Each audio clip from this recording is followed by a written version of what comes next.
हे guys good morning. तर आज होता मंडे आणि माझं सेमिनार ही होतं. तर मी सकाळी सकाळी लवकर उठलेली कारण लवकर कॉलेजला जायचं होतं. कारण सेमिनारच्या आधी काहीतरी प्रोग्राम होता म्हणजेच इंडक्शन ते अटेंड करायचं होतं.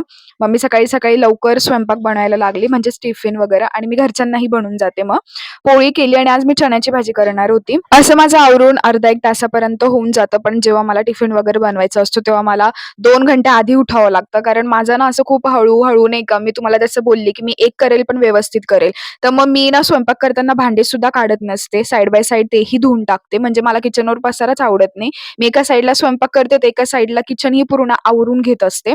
म्हणून मग मी ना थोडा जास्तच टाईम देते कुकिंगसाठी, की जेणेकरून मी सगळं परफेक्टली करून मग जाईल असं.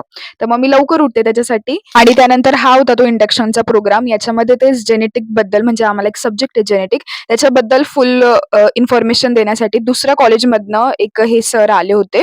तर ते तेच देत होते. त्यानंतर आम्ही लंच केला आणि ह्यानंतर माझं सेमिनार होतं. मला ह्यावेळेस अजिबात असं काही वाटत नव्हतं मनात. फर्स्ट टाईम तरी असं वाटत होतं, की बापरे! मला सेमिनार द्यायचे, टीचर्स बघतील, एवढे मुलं वगैरे बघतील असं तसं.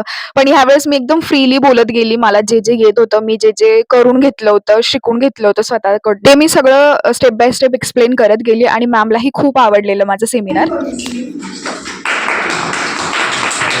त्यानंतर आमचे लेक्चर स्टार्ट झाले. मॅमनी घेतलं लेक्चर आणि त्यानंतर मला असं होत होतं, माझा सेमिनार झाला, मला असं होत होतं कधी घरी जाईल. कारण उद्या होती हरतालिका आणि I was too excited for that. आणि मग फायनली घरी आली, थोडंसं स्टडी वगैरे केला आणि मी खूप थकून गेलेले आणि मग जेवण केलेलं आणि परत झोपून घेतलेले. Thank for watching. भेटूयात उद्याच्या व्लॉगला. सबस्क्राईब करायला विसरू नका. Bye bye.